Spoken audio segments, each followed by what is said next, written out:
Welcome to the Postcards from Palisade podcast. I'm Lisa McNamara. Palisade is most famous for its peaches, but there's so much more happening in our little town. Join me as I chat with our community members to hear about how they're making Palisade a great place to live and to visit. What is the H-2A visa program, and why is it so important for Palisade and the Grand Valley? Today, Ileana Medina, Executive Director of La Plaza. Hola, hello, sabadi. Looks good. Okay. Joins me to talk about why this visa program is crucial to our town and how it helps provide the seasonal agricultural labor that meets the needs of the valley's farmers, orchardists, and grape growers. Migrant agricultural workers using the H-2A visa program are here legally. I wanted to chat with Ileana to understand more about the people the valley relies on to help harvest our crops, and to clear up any misconceptions about these workers, who play a crucial role in Palisade's ecosystem. Thank you so much for being here with me today. Of course, thank you, Lisa. My name is Ileana Medina, and I am the Executive Director at La Plaza here in Palisade. I really appreciate you being here today. And the main reason I reached out to you originally was to talk about migrant workers and the H-2A program and to get a little bit better understanding of that and how it works today. But before we jump right into that, I'd love to talk more about your role at La Plaza and what the organization does. Anybody who's been listening to this podcast for a while knows that I talked to Nelly Garcia, the former executive director, almost 2 years ago in episode number 4 about what she was working on at La Plaza. And at that time it was reorganizing, rebranding from Child and Migrant Services to La Plaza. So much has happened since then in the last 2 years. So as the current executive director, I'm curious about what your vision is for the organization, how you want to engage with the community, and how you want the organization to support migrants and immigrants. Thank you. Yeah, so just like how you just mentioned, in 2 years, a lot have happened. And, well, you mentioned Nelly. Nelly, our former director, is the person that envisioned La Plaza. Just because Child and Migrant Services had a lot of names and people, there wasn't a unified name or a way to identify one place.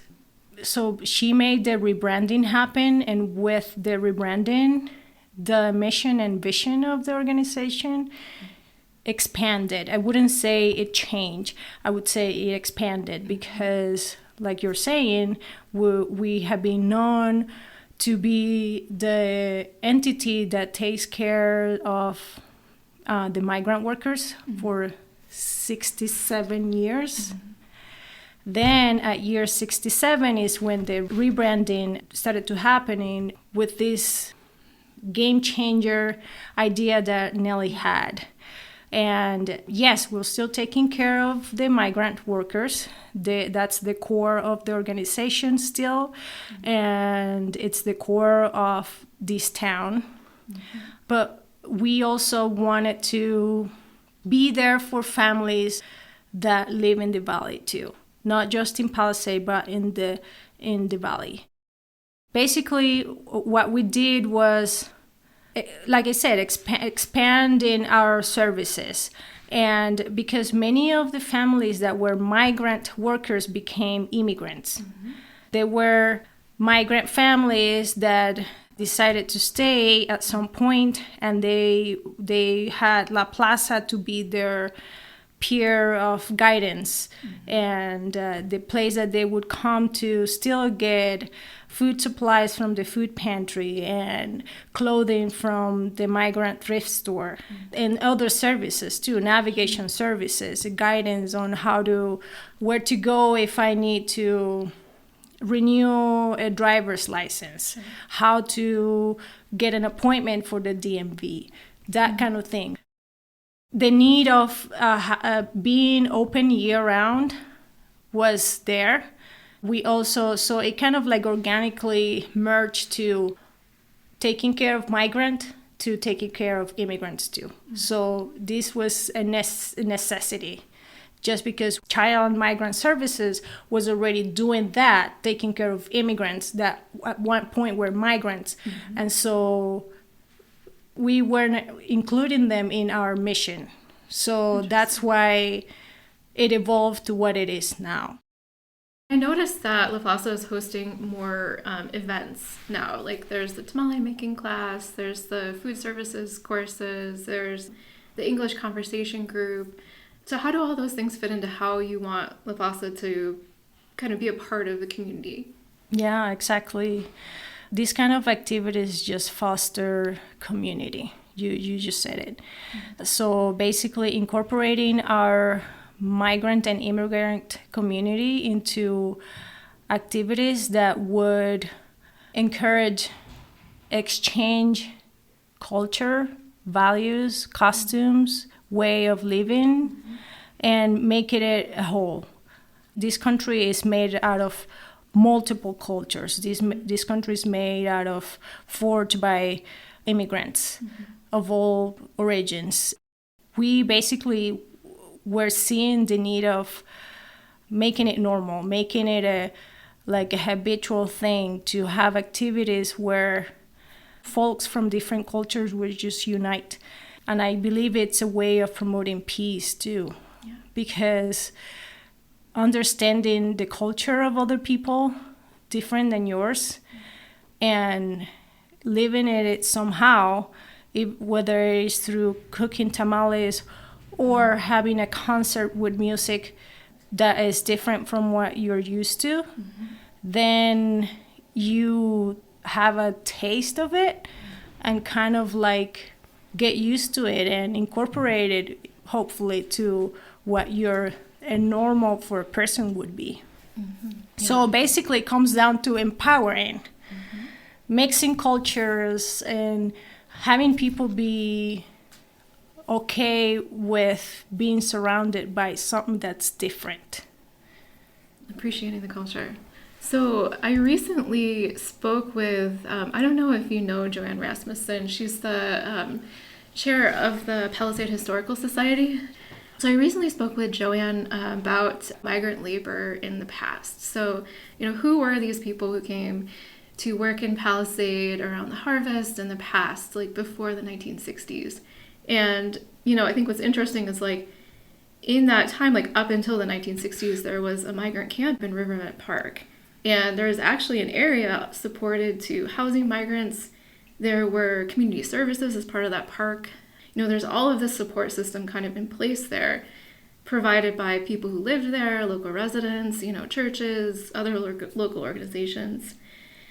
And it seems like when late 1960s that changed, where the park was forced to be disbanded. It definitely was not, sanitary. They didn't have like running water, things like that. Very important things. And at that time, the farm owners were then expected to house their migrant workers, and things started shifting about where people came from.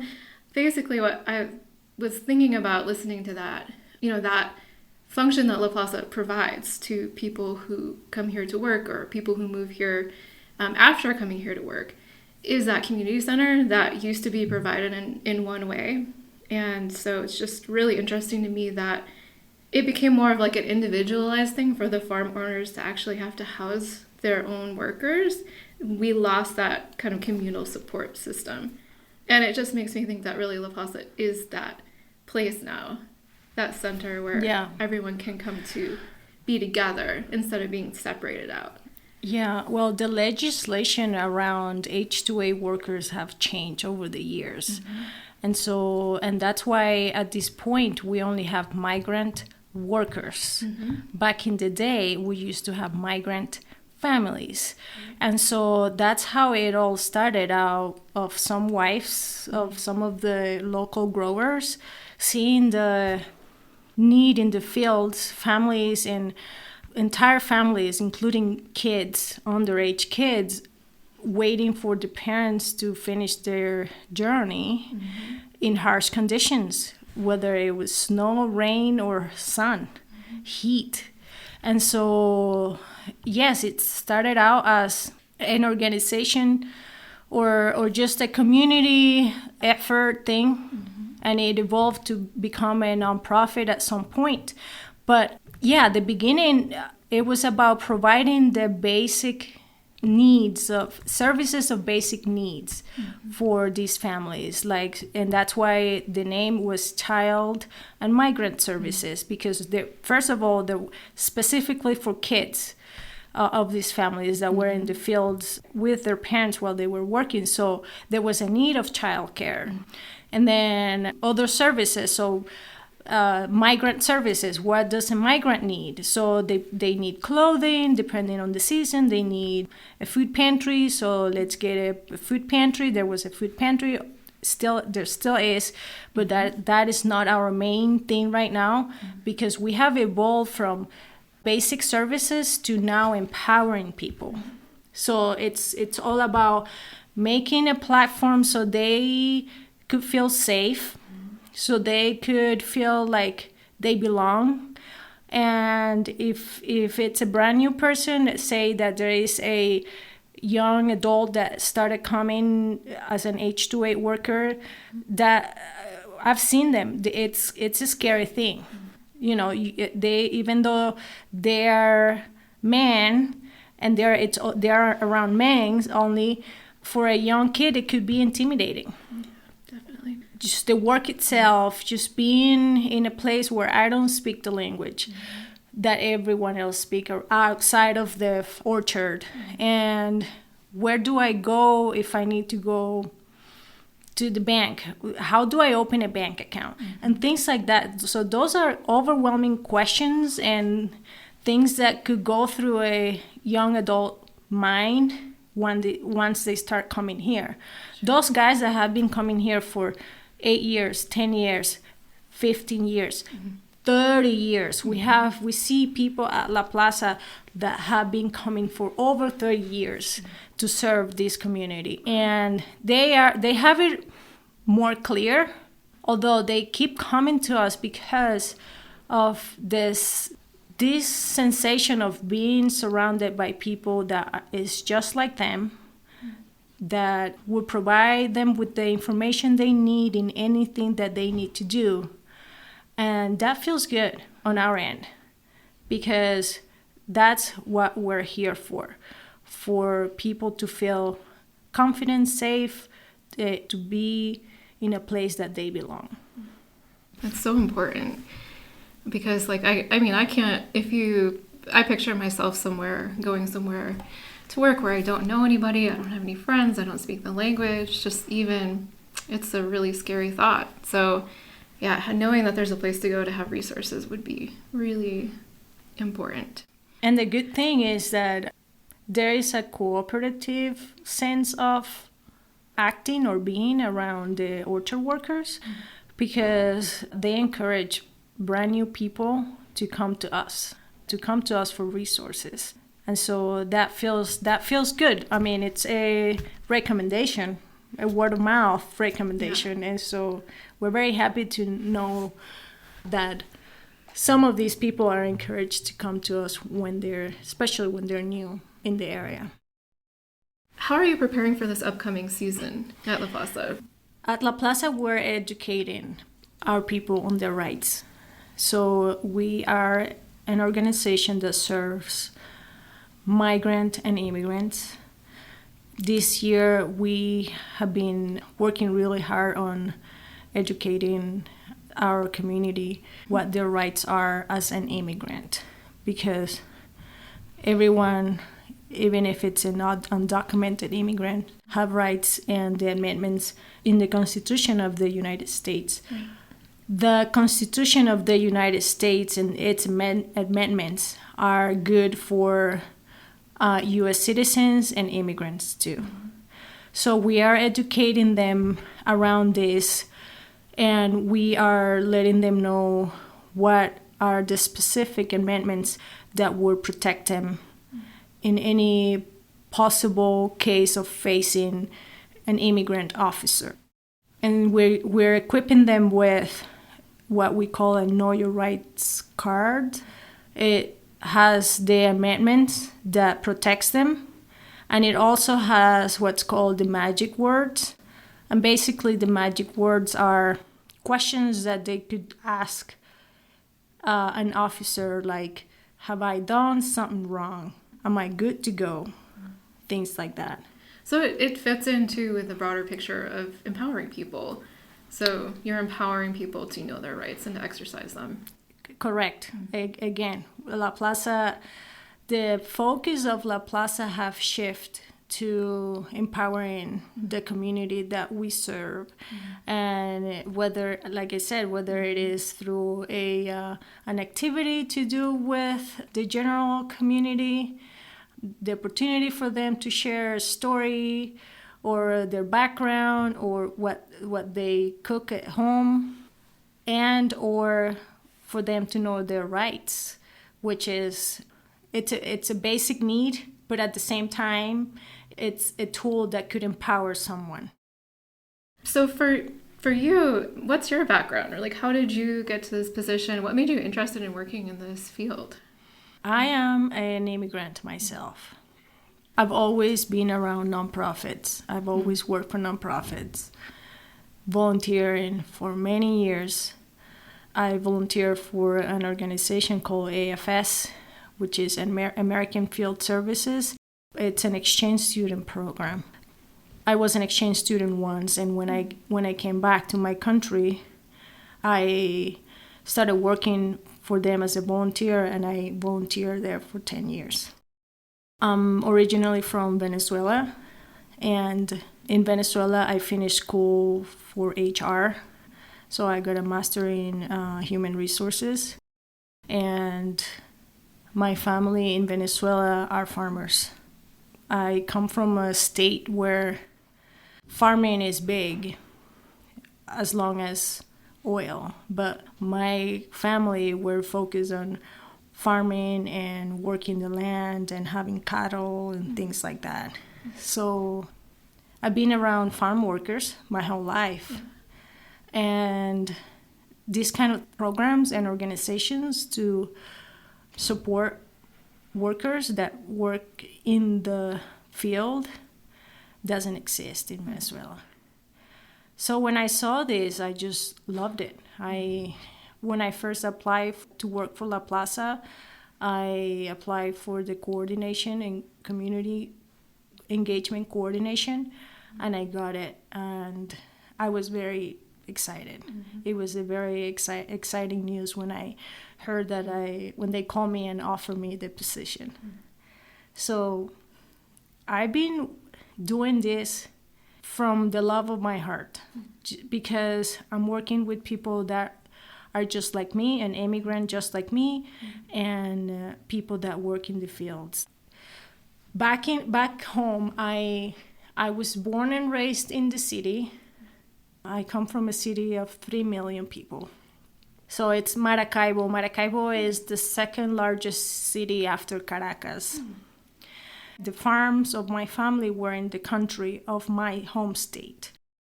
And so I used to ride 5 hours to the town where my mother was born, which is where the farms of my family still are.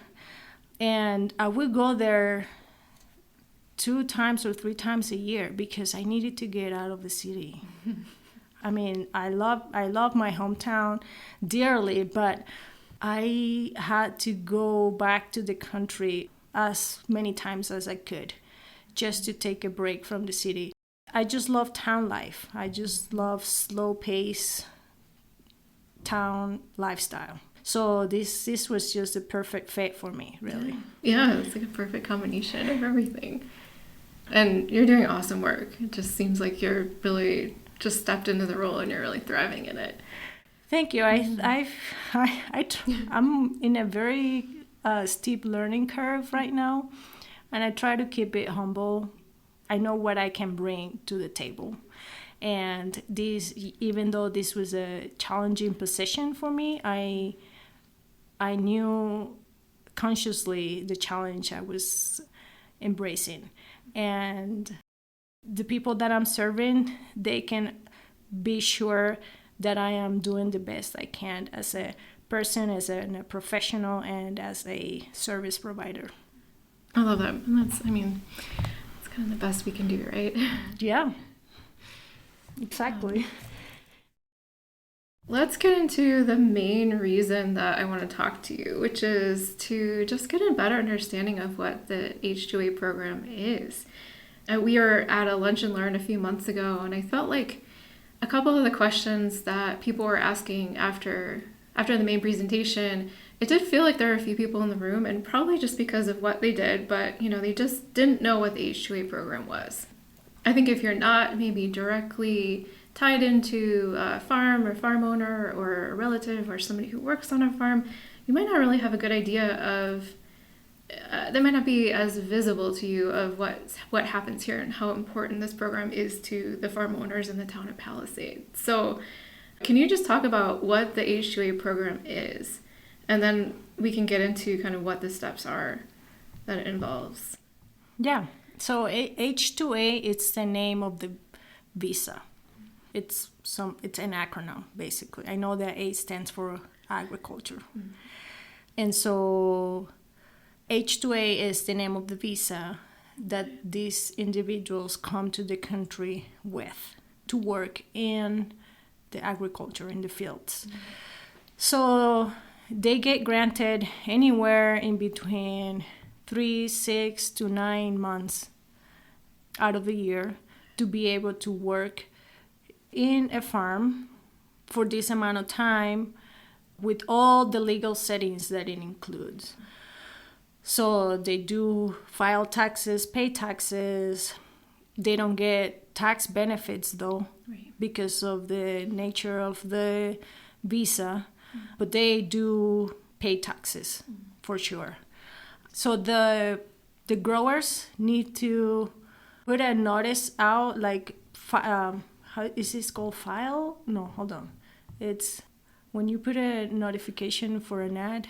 You put, like a job posting. Job posting, that's the word.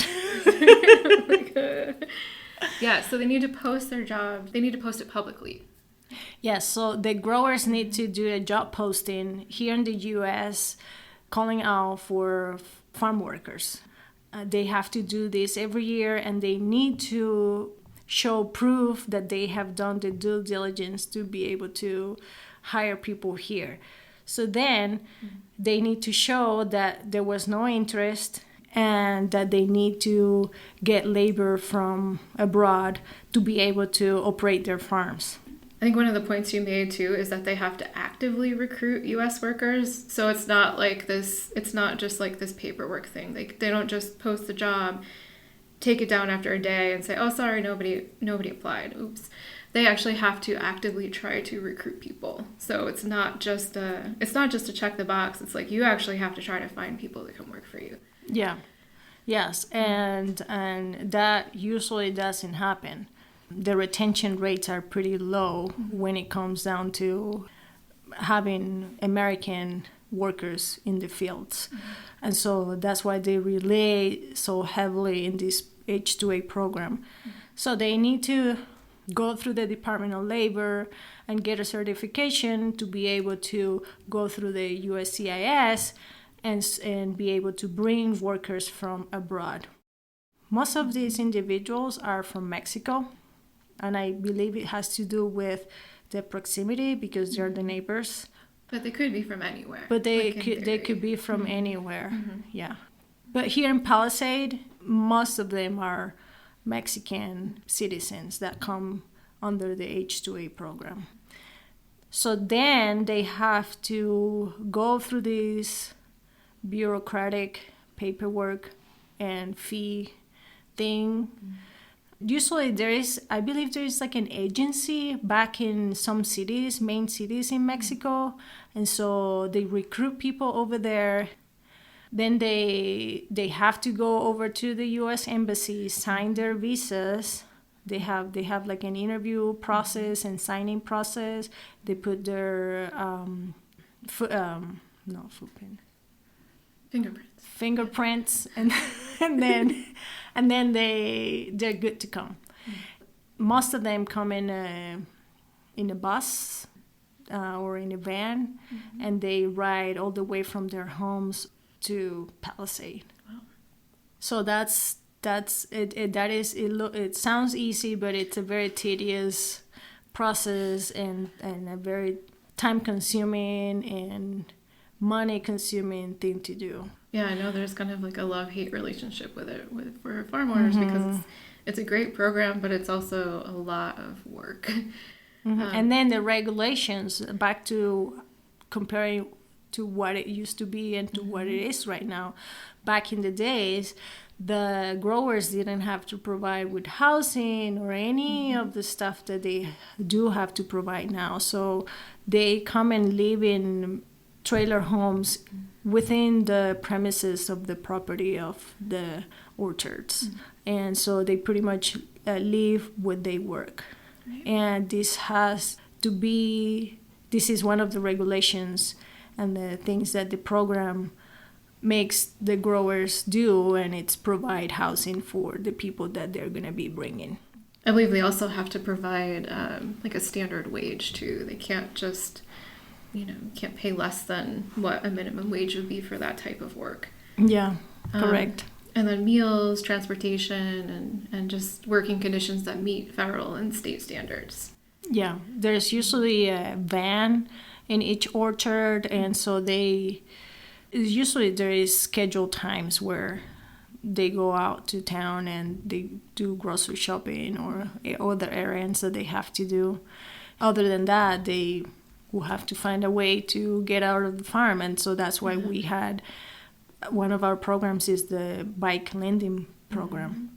I love that. So you don't feel isolated. Like if even just, again, thinking about myself, I would feel isolated. So just the fact that you'll have that option for people to rent a bike, and it's lending for the season, right?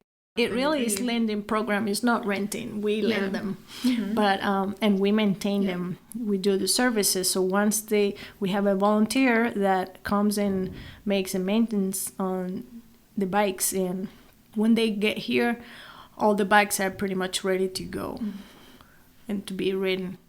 We are so happy and proud and excited about this program because we just love to see them around. On the weekends, when there's a day off, you can see them in town, whether it's in the laundromat or at the park or sometimes at the store. And so they even go out to Clifton. They don't stay here. They go out to places.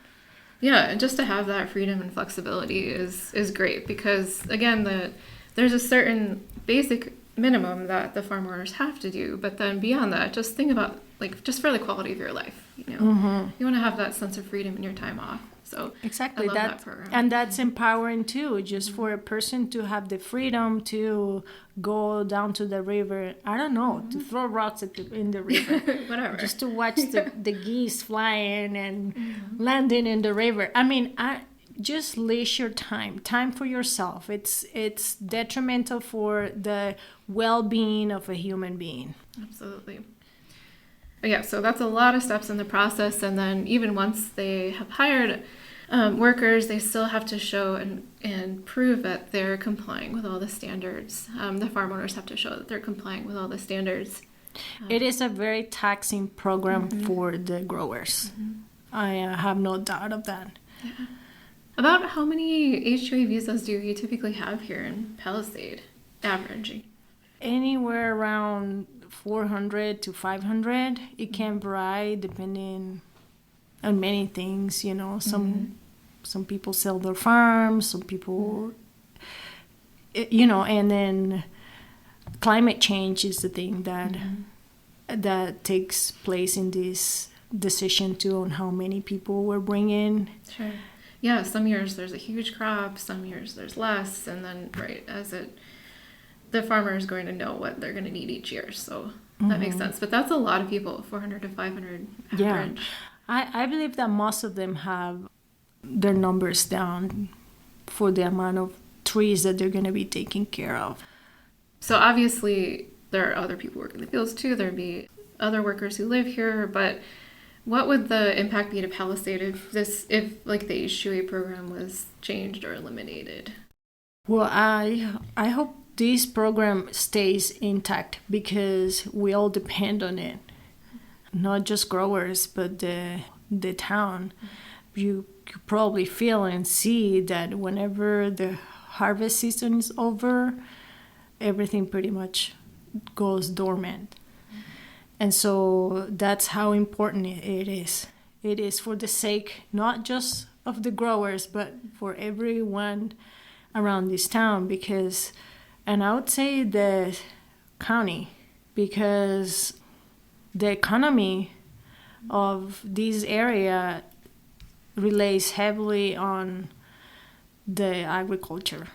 And so it is a very important thing that everyone should be taking care of and supporting. So how can anybody in the community who wants to get involved to help? Like, what's the best way for people to help support your mission? Supporting La Plaza, there's many different ways to do it. So one way to support La Plaza is through donations. There is a site on our website, laplazapalisade.org. People can donate money through the website. Another way to support La Plaza is coming and volunteering for us, whether it is to help make tamales or help in the food pantry, make sure the pantry is organized, clean, and stocked. We have what we call resource dinners during the harvest season, and this is pretty much an open house. So we have a chef volunteer that is pretty much the head of the kitchen, and we love her dearly because she's the person who actually makes the tamales, the fundraising with the tamales happen. Give a shout out to Chef Lynn. Yeah. Shout out Lynn. So she makes these dinners happen too. And we feed anywhere in between 50 to 80 people at a time. And these dinners take place once a month, starting in April, all the way until September.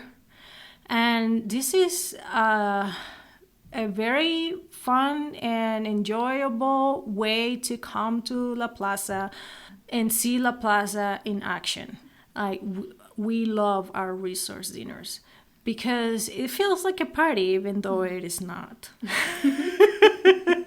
It's an activity where agencies of the town that provide with other services that we don't have, they come and present themselves in a very casual way, in a very comfortable setting, sharing a meal and having a very casual conversation over a meal about what they do and what services they provide, and they can connect directly with the clients or potential clients to provide these services. And it's just fun. It's nice. They come, many of the times the workers come right after they finish their journey, and it's nice for them to provide a very delicious dinner made by a chef. I mean, it's gourmet. It's a gourmet meal. You know, like it's a way to pamper them too, somehow, and giving back a little bit of thank you. It's a way to say thank you, pretty much, too. And if there's any specific thing, because I know a lot of times people ask, oh, I have this to drop off, or do you need a bike, or do you need so-and-so? Well, many times we put notifications out, and this usually happens through Facebook. And by the way, we have 2 Facebook pages. One is called La Plaza Staff, and the other one is called La Plaza Palisade. Through Facebook, we make notes sometimes or flyers sometimes whenever someone comes and say, I need to borrow a wheelchair. Things like that. So we get random requests at times. And like, for example, like a couple of weeks ago, we put a notification out because there was a family who was transitioning from the Pathway shelter, family shelter, to a house. And so it's a family that had nothing. And so they came to us saying, do you think you guys can help us getting mattresses, this? And so the list was long. And we're like, okay, we can give you some vouchers so you can get some stuff from the thrift store next door to us.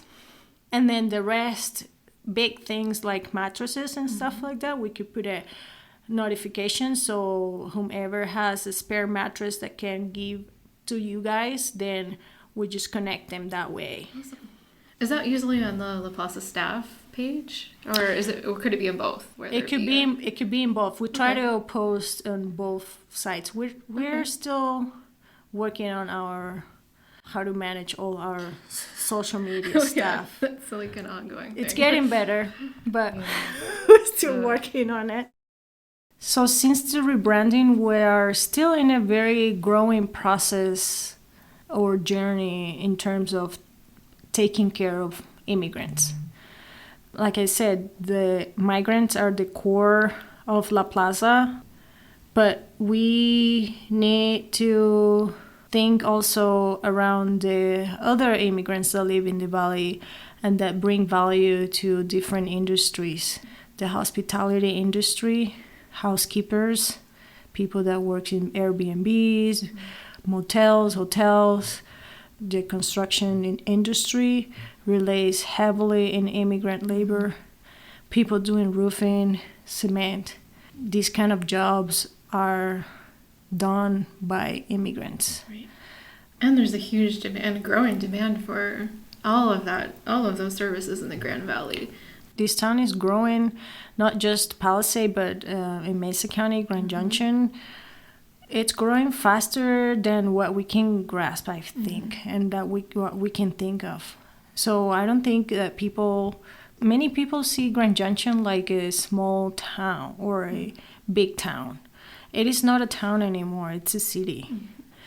Hopefully we can all merge happily with knowing that growth brings diversity, and that diversity makes everything better, enriches everything, because it's what brings all the nuances and all the different colors and foods and opportunities and all kinds of good things comes with diversity.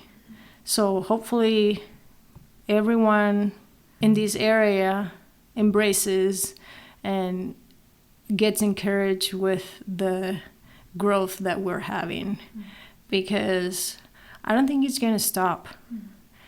And we, as La Plaza, we want to be the beam of light and guidance for every immigrant in the valley. And really anyone that can come and that wants to come and join us in this journey, we're happy, we're welcome, and we have our arms open to anybody that want to be part of us in our mission. And I can personally attest to that too. Thank you. Thank you so much for being here with me today and sharing the information, and I'm just looking forward to seeing what else you do with La Plaza, because I think it's going to be really exciting. Yeah, we're excited. I am very excited. I'm very happy on where we're at right now, despite everything, there's always going to be shitty things happening. So you just need to focus and pivot towards what is good for the community and for yourself. Because there's always going to be antagonists that are going to party poopers. I love that, and it's so true. It's so true. Thanks. Here's another way that you can easily support La Plaza. This Saturday, April 26th, Peach Street Distillery is hosting a nonprofit day, where 10% of their bar sales for the day will be donated to La Plaza. You're probably going to have lunch or brunch or dinner anyway, so consider stopping by there. There's a question that Idiana poses on La Plaza's website. If the fruits and vegetables that we eat are a tribute of dedication and love, can we return this into a tribute of grateful gratitude to those working in the American fields? In the Palisade of the past, there must have always been those who weren't happy about the presence of quote-unquote outsiders in their community. But the impression that has made its way into our shared history, and that's remembered today, is one of gratitude. I can only assume that today's workers will be viewed in the same way by those looking back in the future. but we can't appreciate what we don't know. So if you want to know more, get in touch with the awesome people at La Plaza at www.laplazapalisade.org. The podcast theme music is Riverbend by Jeff Roper. Thanks for listening. With love and gratitude from Palisade.